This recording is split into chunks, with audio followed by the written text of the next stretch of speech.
Did you know that your skin gets pierced 50 to 3,000 times a minute during a tattoo session? The reason that I chose this topic is because I've always been interested in tattoos, and I think that teaching an age group as impressionable as ours is a good idea.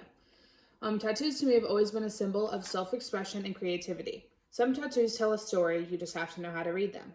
They've been around for centuries, and throughout these years, they've been tied to religion and culture. Both of my parents have tattoos, and they have really good meanings behind them that have inspired my future tattoos. They are a really big deal, though, and there's a right and a wrong way to get them done, and I will walk you through all these points. The first signs of tattoos in history were found on mummified bodies. These were found in 49 places around the whole world. They were dated back to 3,370 BC to 3,100 BC. It is thought that they would use soot or fire ash to make these tattoos. Different countries had different meanings for tattoos in history. In China, they were typically found on criminals and were considered barbaric. They would typically have a branded face tattoo that they would get in incarceration, and they were a symbol to people in their society that they were not trusting people. It was also just thought as a deformation of the body, and they were not typically found on people. In Egypt, it looks like that it had only been used for medical purposes, but for some reason it was only found on women. There was no evidence that there were any markings on men until many years later. The markings in this picture were dated back to a cave from 1300 BC. They have markings on all their arms and legs, but in this picture it's men, but this was way later than when they thought it was just on women. Tattoos nowadays in Samoa, tattoos are a huge part of their culture. The word tattoo is believed to come from the Samoan word for tattoo, tattoo. The exchange of giving and receiving these tattoos by hand has been done for 2,000 years. It's passed on from father to son. It would take weeks to complete one of these tattoos, and they were very painful. Tattoos nowadays are a little bit different than in history.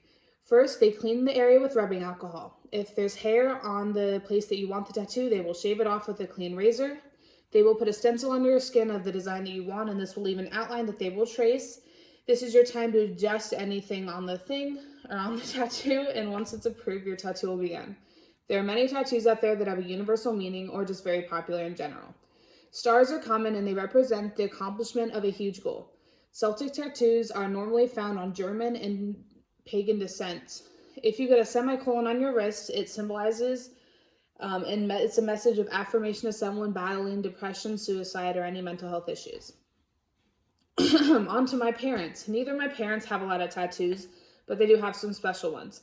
Before my parents decided to get matching tattoos, my mom was the only one that had one, and she has a sun on her upper thigh, but it has been removed. So my aunt, my mom's sister, is a graphic designer, and she's the one that designed my parents' tattoos. Both of my parents knew that they wanted the one that has their initials and their kids' initials. My mom's is designed as a circle on her shoulder. You do have to look closely to see all of the letters. Tom, Aaron, Keenan, Brennan, and Zoe. T-E-K-B, and Z. My dad's name is Tom, so they decided to make the design with the structure of a T on his leg. You can see all the letters in his as well. I still ask them to this day if they regret getting these tattoos, but they both answer no because they spend a lot of time designing the tattoo and finding a artist, and their tattoos symbolize family, and family is forever. So I think a big thing to talk about is the do's and don'ts of tattoos. Do research the artist and come up with the design that you really like. But one thing I would say is to wait a couple weeks on the design to make sure it's something that you would really want on your body forever. Another thing is don't decide to do this on a whim because tattoos are permanent. I think that's really important because as you can tell in this picture, I don't think these people thought out their tattoos very well because that is not something that you would want on your body forever. And I just think that it's a smart idea because getting tattoos taken off hurts way more than ever getting a tattoo in the first place.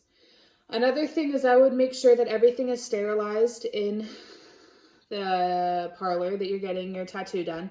And I think a big thing is just to make sure that you're comfortable in general.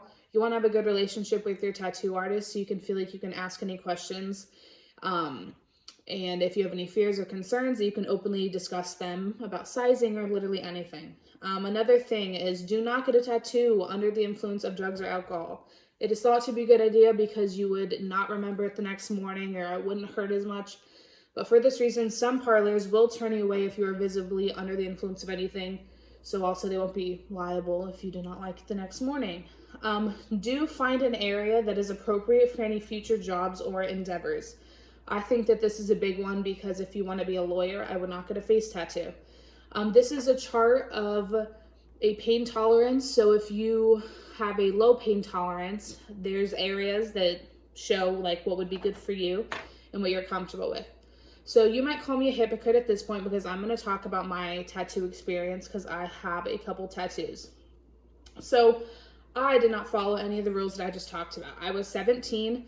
I went to one of my coworkers' family friend's house. He was an ex-con, but he was a tattoo artist that had his own parlor. This is my first one. It's a sun. Unlike what I talked about, I did get this design off Pinterest 10 minutes before I got my tattoo. I do like it, but I don't know if I'm going to want it on my body forever.